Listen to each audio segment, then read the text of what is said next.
롯데월드 어드벤처 놀이기구 청정리 3부 기대하시면서 지금 바로 출발합니다.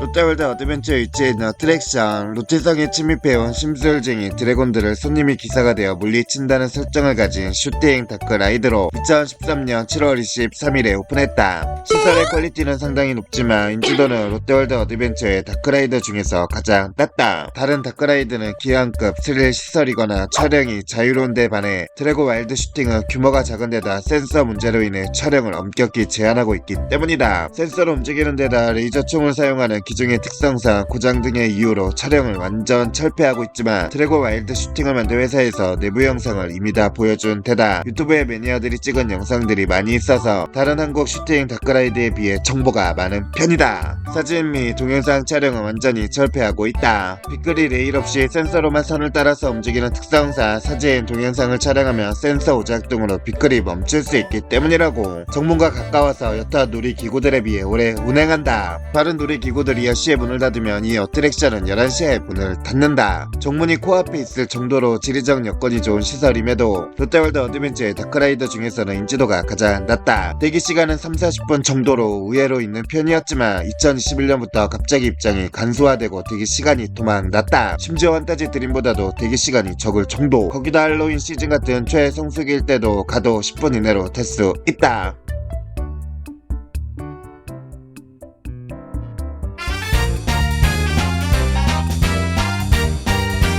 펄스에 의해 어린이를 대상으로 한 어트랙션, 유명 동화 속 나라 컨셉으로 되어 있고 그 안에서 아이들이 직접 뛰어노는 체험형 어트랙션이다. 보호자 동반 입장은 가능하다. 어트랙션 플레이 타임이 상당히 길다. 한 타임이 40분. 규모가 상당히 큰 편이며 다양한 동화를 컨셉으로 한 오브젝트들이 설치되어 있다. 골드락스와 곰 3마리, 잭과 콩나무, 이상한 나라의 앨리스, 알라딘, 피노키오 등의 동화가 구현되어 있으며 그 중에서도 이상한 나라의 앨리스의 테마 구역이 가장 규모가 크다. 과거 이 자리에는 4D 입체 영화관과 번지드로 인형극장, 볼 배틀이 있었으나 2006년에 번지드롭을 매직 아일랜드로 이사보내고 그 자리에 볼 배틀을 개장했다. 그러나 키즈토리아 도입이 결정되어 볼 배틀은 키즈토리아의 한 부분으로 흡수되었고 인형극장을 철거했다. 인형극장은 이 과정에서 마술극장과 통합되어 마술극장 자리에 어린이 동화극장으로 오픈. 이 과정에서 어드레셔 공간 확보를 위해 롯데월드 초창기부터 존재했던 상징 중 하나인 매직 트리도 함께 철거되었다. 2010년 12월 1일 개장 초기에는 내부에 화장실이 없었으나 2011년에 4D 입체 영화관까지 철거하고 화장실과 새 컨셉의 놀이 공간을 선보였으며 출구와 유모차 키핀 장소를 현 위치로 이전시켰다.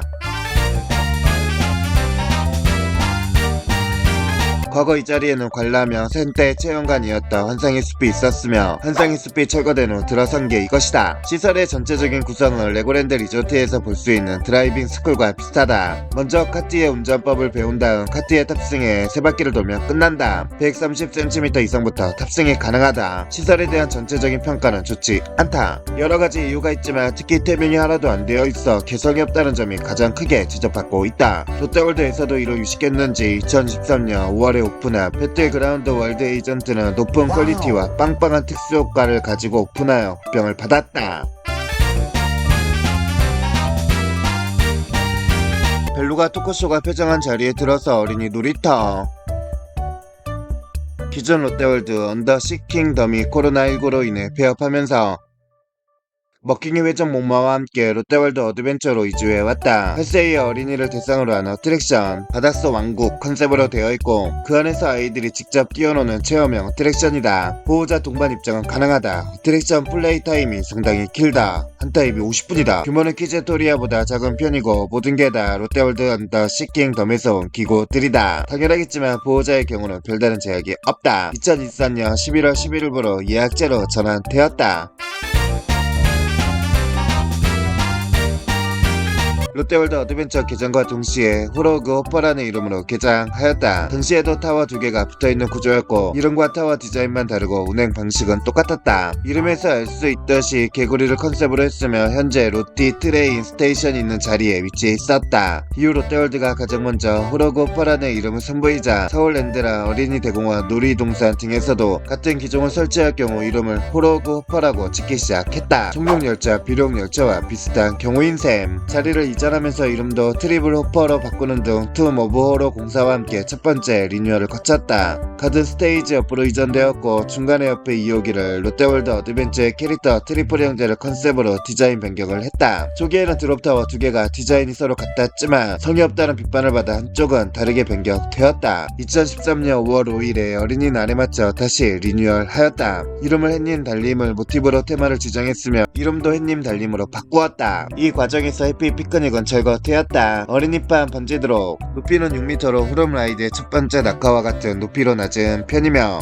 키 90에서 140cm만 탈 수 있다. 햇님은 90에서 120cm, 달님은 90에서 140cm. 다만 달님의 가운데 좌석에는 보호자가 탈 수 있으며 이 경우 보호자의 자격으로 키 140cm 이상도 탑승 가능하다. 햇님은 한 번에 6명, 달님은 보호자 포함 한 번에 7명이 탄다. 의외로 탑승하면서 놀라워하는 보호자들도 종종 있는데 그럴 수밖에 없다. 비클에 가해지는 무게에 따라 낙하 높이가 달라지도록 되어 있는데 성인이 탑승할 경우 무게가 무거워져 낙하 높이가 커진다. 즉 어린이들만 탑승했을 때보다 낙하차가 커진다.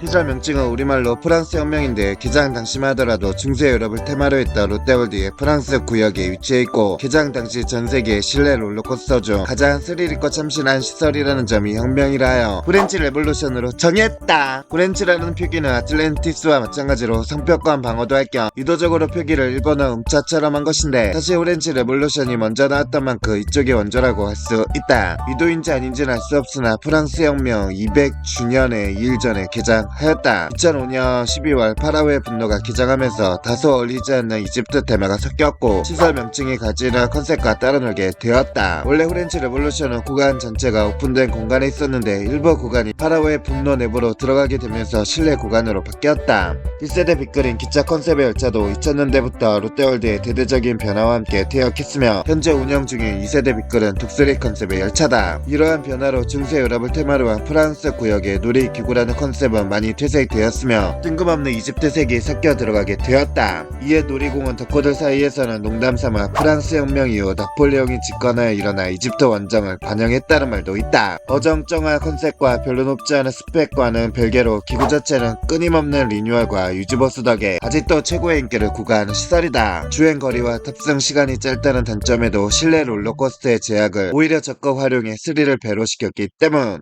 처음 체인 리포트로 올라가며 체인에서 나는 특유의 소리와 함께 빠른 속도로 협소한 실내를 구석구석 파고드는 스릴과 360도 루프 중앙에 놓인 교각 사이를 아슬아슬하게 통과하는 구간이 하이라이트다. 전체적으로는 롯데월드 어드벤처 실내 공간의 한계로 인해 트랙의 높이나 고저차가 크지 않고 트랙 길이도 짧아 탑승 시간도 길지 않다. 게다가 개장 당시에는 스릴로는 한국 롤러코스터계의 양대 산맥을 이루고 있다. 에버랜드의 롤링 익스 트레인과 서울랜드의 은하열차 888을 추월해 국내 최고의 롤러코스터였지만 오픈한지 30년이 넘은 만큼 T-익스플레스나 드라켄, 파에토, 자이언트 디거 같은 신형 롤러코스터들에 비해 스펙상으로는 보잘것없는 기종이 되었음에도 불구하고 여전히 높은 인기를 구가하고 있으며 평가도 좋다. 그 이유는 협소한 실내 공간이라는 한계를 오히려 역으로 이용해 내부 시설 이곳저곳으로 파고드는 구성으로 아찔한 스릴감을 극대화했고 레볼루션이라는 의미에 걸맞게 적절한 뱅킹 및 회전 구간 피치, 실량이 긴 열차 길이와 그를 이용한 가속도를 잘 살려서 실제 체감 속도가 시속 150km로 높기 때문이다. 특히 무지개 터널 직구의 360도 인버트 루프 진입 낙하 구간과 마지막 540도 수평 회전 트랙 진입 낙하 구간에서 그 특징이 두드러진다. 숫자가 보여주는 스펙만이 롤러코스터의 전부가 아님을 잘 보여주는 좋은 사례. 개장한지 35년이 되었음에도 여전히 어드벤처 최고의 인기 시설로 군림 중이다. 2003년에 아틀란티스가 오픈하면서 왕자는 내주었지만 명성과 인기는 언제나 건재한 시설. 아틀란티스와 해당 시설은 15분마다 배 튀기는 모브 모바일 매직 패스 경쟁이 벌어진다. 특히 마지막 540도 수평회전 코스가 개선되었다. 그러나 탑승 중 귀중품 소지나 귀걸이 착용은 자제하는 것이 좋다. 급 기동하는 차량에서 탑승자를 보호하기 위해 안전바에 두툼한 패드가 붙어있는데 머리는 잘 보호해주지만 귀걸이가 달린 귀가 여기 부딪히면 아프거나 상처가 나거나 할 수 있다. 롤러코스터 특성상 뒷자리로 갈수록 스릴은 증가하지만 심한 진동과 불편한 승차감을 감수해야 한다. 안경을 쓴 사람은 안경이 날아갈 수 있으니 소지품 보관소에 보관할 것을 권유하며 여부는 탑승객 개인이 선택할 수 있다. 실제로 롤러코스터를 타보면 빠른 속도로 인해 정면에서 불어오는 바람 덕분에 안경이 얼굴에 밀착되어서 생각보다 쉽게 날아가지 않는다. 시력이 나쁜 사람은 안경을 벗을 경우 앞이 제대로 보이지 않아 스릴이 반토막 나기 때문에 쓰고 타는 것도 나쁘지 않다. 위에 언급한 안전바의 두툼한 패드 덕분에 머리가 큰 사람은 귀가 걸린다. 안전바 자체는 적당히 여유를 두고 크게 만들어져 있지만 시설의 오랜 연식으로 인해 발생하는 진동에서 탑승자의 머리를 보호하기 위해 워낙 두툼한 패드가 붙어 있어서 머리가 크면 쓰고 벗을 때 조금 고생을 해야 한다. 특히 머리가 크고 안경도 벗지 않았다면 탑승 중에는 막상 별 문제 없는데 승강장에서 안경을 쓰고 봤다가 안경이 벗겨진다. 2017년 초반 상승 트랙 구간과 마지막 540도 회전 구간 트랙에 LED를 조성했는데 문제는 이게 눈뽕 수준으로 너무 밝다. 하늘이 어두워지는 밤에 보면 트랙의 천장이 혼자 번쩍번쩍하다. 2016년 11월에 후렌치 레볼루션 2 VR의 광고를 찍었는데 당시에 유행하던 급식체를 넣어서 일명 인싸 마케팅이라며 사람들에게 좋지 않은 평가를 받았다. 급작스러운 가속도를 확 체험하고 싶다면 맨 뒷칸을 타면 된다. 제 리포트가 풀릴 때 무지개 터널을 지나자마자 나오는 360도 루프를 돌기 직전에 하강 구간에서 앞칸보다 확 떨어지는 기분을 느낄 수 있다. 또 무중력 상태가 보다 강하게 오래 지속되면 첫 번째 터널 진입 전 정상 지점에 조그만 카멜백 구간이 있는데 맨 뒷칸의 경우는 이 구간에 도달하기 전에 가속도가 붙어서 해당 구간을 지나갈 때 묵직한 에어 타임을 체험할 수 있다. 앞칸은 모터가 달린 것처럼 동력을 위한 칸이라면 뒷칸은 그에 딸려가는 느낌이라 생각하면 된다. 물론 실제 롤러코스터는 오직 열차의 중력으로만 작동한다. 허나면 뒷칸은 높은 확률로 매직 패스 손님들이 점령해 버리므로 주말과 공휴일 성수기에 맨 뒷칸을 타고 싶다면 매직 패스는 사실상 필수. 만약 탑승 차례가 됐지만 원하는 자리가 없을 경우 캐스트에게 양해를 구하며 매직 패스 라인으로 이동 후 다음 열차에서 원하는 자리에 앉을 수 있게 해준다. 다만 현장의 상황에 따라 불가능할 수 있다. 과거 풍선 비행 캐스트들은 프렌치 레볼루션 해성 특급 업장과 같은 커스튬을 입었으나 현재는 파라오의 분노 업장과 같은 커스튬을 입는 것으로 바뀌었다. 2023년 6월 17일부터 탑승 예약제 및 싱글라이더 제도가 도입되었다. 2023년 9월 25일부터 프리미엄 매직 패스로는 1회만 탑승 가능하다. 롯데월드 어드벤처의 실내구역 서열 1위에 걸맞는 탑승 대기시간을 자랑한다. 비수기 60분, 성수기 120분은 기본이며 VR 도입 초기에는 최장 260분의 두 눈을 위심케 하는 대기시간이 나온 적도 있다. 하지만 아무리 인파가 몰려도 열차를 2대씩 운영하는 일이 손에 꼽을 정도여서 회전율이 낮은 편 때문에 1시간 이상의 대기시간을 버티지 못하고 맨바닥에 앉아버리는 관광객도 흔하게 볼 수 있다. 또한 대기줄에 앉을 곳도 마땅치 않고 아틀란티스와는 달리 열차가 운행하는 모습도 볼 수 없어 대기가 굉장히 지루하다.